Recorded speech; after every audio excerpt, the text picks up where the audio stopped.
নমস্কাৰ আপোনালোক সকলোকে পুনৰবাৰ আপোন নিউজৰ অন্য এটা ভিডিঅ'লৈ স্বাগতম জনাইছোঁ। অসমৰ প্ৰত্যেকখন গাঁৱতে এতিয়া লাভ কৰিব 5জনকৈ ব্যক্তিয়ে এখনকৈ ট্ৰেক্টৰ। অসমৰ প্ৰত্যেকজন ব্যক্তিয়ে লাভ কৰিব এতিয়া মাটিৰ ম্যাদী পট্টা। তাৰ লগতে অসমৰ মানুহে লাভ কৰিব বিভিন্ন ধৰণৰ চৰকাৰী আঁচনিৰ সুবিধা। তো বন্ধু বান্ধৱীসকল আহি আছে 26ৰ বিধানসভা নিৰ্বাচন। 26ৰ বিধানসভা নিৰ্বাচনৰ পূৰ্বে এতিয়া প্ৰত্যেকটো ৰাজনৈতিক দলে বিভিন্ন ধৰণৰ প্ৰতিশ্ৰুতি আগবঢ়াইছে। তো নিৰ্বাচন যেহেতু আহিছে তো নিৰ্বাচনৰ প্ৰাকখনত আপোনালোকক জনাব লাগিব যে কোন ৰাজনৈতিক দলে কেনে ধৰণৰ প্ৰতিশ্ৰুতি দিছে। আপোনালোকে বৰ্তমান সোশ্যাল মিডিয়াত যদি চাবলৈ যায় কেৱল দুই এটা পাৰ্টিৰহে আপোনালোকে প্ৰতিশ্ৰুতিসমূহ দেখিবলৈ পায়। বাকি প্ৰতিশ্ৰুতিবিলাক আপোনালোকৰ ওচৰ গৈ নাপায়গে, কিয়নো প্ৰত্যেকটো নিউজ চেনেলেই সেই প্ৰতিশ্ৰুতিসমূহ আপোনালোকৰ আগত অৱগত কৰিব নিবিচাৰে। কিন্তু মই আপোনালোকক জনাই যাম কোনটো পাৰ্টিয়ে কোনটো দলে আপোনালোকক কি প্ৰতিশ্ৰুতি দিছে আগন্তুক 26ৰ নিৰ্বাচনৰ বাবে। আৰু আজিকালি ৰাজনৈতিক দলসমূহে পৰাপক্ষত তেওঁলোকৰ প্ৰতিশ্ৰুতিসমূহ পূৰণ কৰিবলৈ চেষ্টা কৰে, কিয়নো আকৌ 5 বছৰৰ পাছত হ'ব নিৰ্বাচন। তেওঁলোকে যদি প্ৰতিশ্ৰুতি পূৰণ নকৰে ৰাইজে তেওঁলোকক লঠিয়াই দিব, আৰু তাৰ কাৰণে ৰাজনৈতিক দলসমূহে প্ৰতিশ্ৰুতি পূৰণ কৰাৰ ক্ষেত্ৰত চেষ্টা কৰে। তো বন্ধু বান্ধৱীসকল এইবাৰ মই আপোনালোকক জনাম যে অসমৰ নতুনকৈ গঠন হোৱা ৰাইজৰ দল, অৰ্থাৎ 5 বছৰ হৈ গ'ল বাৰু অৱশ্যে, ৰাইজৰ দল অৰ্থাৎ অখিল গগৈয়ে আপোনালোকৰ বাবে কেইটামান প্ৰতিশ্ৰুতি দিছে। আৰু সেই প্ৰতিশ্ৰুতি কেইটানো কি সেই সম্পৰ্কে আপোনালোকক এই ভিডিঅ'টোত জনাম। ভিডিঅ'টো প্ৰথমৰ পৰা শেষলৈকে চাই থাকিব। মই শ্ৰী পাঞ্জু গগৈ, আপোনালোকে চাই আছে আপোন নিউজ। আহক আৰম্ভ কৰোঁ আজিৰ ভিডিঅ'। এতিয়া বহুলোকে হয়তো ক'ব পাৰে যে অখিল গগৈৰ প্ৰতিশ্ৰুতিৰ বিষয়ে কিয় জনাব লাগে। আৰু অখিল গগৈৰ প্ৰতিশ্ৰুতিৰ কথা জনাব লাগিব। প্ৰত্যেকটো ৰাজনৈতিক দলে দিয়া প্ৰতিশ্ৰুতিৰ কথা আপোনালোকক মই জনাই যাম। কেৱল ৰাইজৰ দলেই নহয়, কংগ্ৰেছে দিয়া প্ৰতিশ্ৰুতিৰ কথাও জনাম, বিজেপিয়ে দিয়া প্ৰতিশ্ৰুতিৰ কথাও জনাম। প্ৰত্যেকে দিয়া প্ৰতিশ্ৰুতিসমূহৰ বিষয়ে আপোনালোকক জনাই যাম। আপোনালোকে চাই থাকিব আৰু ডিচাইড কৰিব পাৰিব যে কোনটো পাৰ্টিক আমি ভোট দিলে আমাৰ প্ৰকৃতাৰ্থত লাভ হ'ব, সেই বস্তুটো আপোনালোকে জানিব পাৰিব।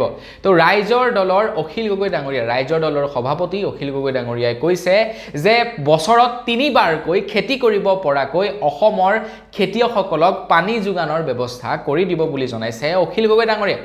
এইবাৰ খেতিয়কসকলে পানীৰ সমস্যাত বৰ বেয়াকৈ ভুগিছিলে, যাৰ কাৰণে নেকি খেতিয়কসকলৰ এইবাৰ খেতি বেয়া হৈছে।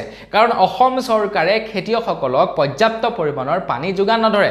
পানী যোগান আঁচনি আছে যদিও পানী যোগান আঁচনি বা পানী যোগান প্ৰকল্পৰ জৰিয়তে পানী নাযায় খেতি পথাৰলৈ, যাৰ বাবে নেকি অসমৰ খেতিয়কসকল বিভিন্ন সমস্যাত পৰিব লগা হৈছিলে। এতিয়া অসমৰ খেতিয়কসকলে খেতি কৰে কেৱল নিজে খাবৰ বাবে, কিন্তু অসমৰ বাহিৰৰ খেতিয়কসকলে খেতি কৰে আনক খুৱাবৰ বাবে, যাৰ কাৰণে নেকি অসমৰ বাহিৰৰ খেতিয়কসকল ধনী আৰু আমাৰ অসমৰ খেতিয়কসকল দুখীয়া। মই ৰিচেণ্টলি এজন খেতিয়কক লগ পাইছিলোঁ, আমাৰ অসমৰ খেতিয়ক, যিজন নেকি নৱপ্ৰজন্মৰ খেতিয়ক।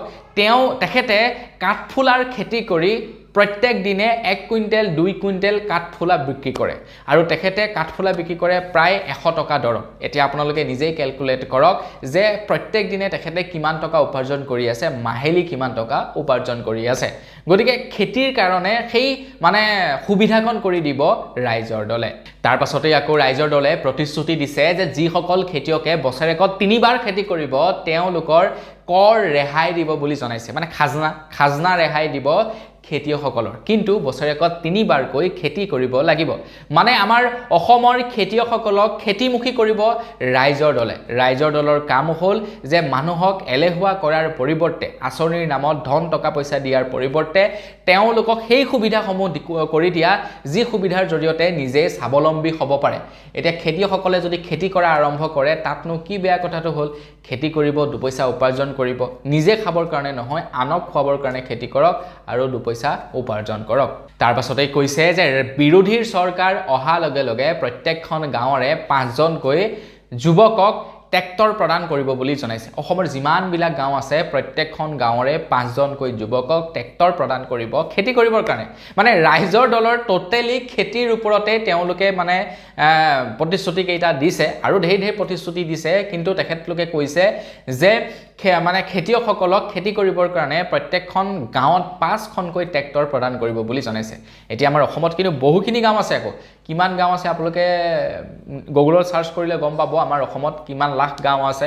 গতিকে প্ৰত্যেক গাঁৱতে 5খনকৈ ট্ৰেক্টৰ দিয়াটো মামুলি কথা নহয় কিন্তু 5খনকৈ ট্ৰেক্টৰ প্ৰদান কৰিব প্ৰত্যেকখন গাঁৱতে ইয়াৰ পাছতে আকৌ ঘোষণা কৰিছে যে হাজাৰ হাজাৰ সংখ্যালঘু লোকে লাভ কৰিব মাটিৰ ম্যাদী পট্টা এইটো হয়তো বহু লোকে সাপোৰ্ট নকৰিব পাৰে এইটো হয়তো বহু লোকে বেয়া পাব পাৰে যে সংখ্যালঘু সকলৰ কাৰণে অখিল গগৈ ডাঙৰীয়াৰ ইমান মৰম কিয় এইটো হয়তো বেয়া পাব পাৰে একাংশ লোকে এতিয়া সেই সম্পৰ্কত মোৰ কোনো ধৰণৰ কমেন্ট নাই নো কমেন্ট মই ইয়াতে একো কবলৈ নাযাওঁ আপোনালোকৰ বিচাৰ্য বিষয় আপোনালোকে কাক ভোট দিয়ে কাক নিদিয়ে কিন্তু প্ৰত্যেকৰ প্ৰতিশ্ৰুতিৰ সম্পৰ্কে মই আপোনালোকক জনাই যাম আজি ৰাইডৰ দলৰ কলো কাইলৈ পৰখিলে কংগ্ৰেছৰ প্ৰতিশ্ৰুতিসমূহৰ বিষয়ে জনাম তাৰ পাছত বিজেপিৰ প্ৰতিশ্ৰুতিবিলাক জনাম ৰাজনৈতিক দলসমূহে কেনেকুৱা ধৰণৰ প্ৰতিশ্ৰুতি আপোনালোকক দিব সেই প্ৰতিশ্ৰুতিসমূহৰ বিষয়ে আপোনালোকক মই ভিডিঅ'বিলাকৰ জৰিয়তে জনাই যাম আৰু আপোনালোকে মোৰ সৈতে জড়িত হৈ থাকিব আৰু আপোনালোকে জানিব পাৰিব যে কাক ভোট দিলে আমাৰ ভাল হ'ব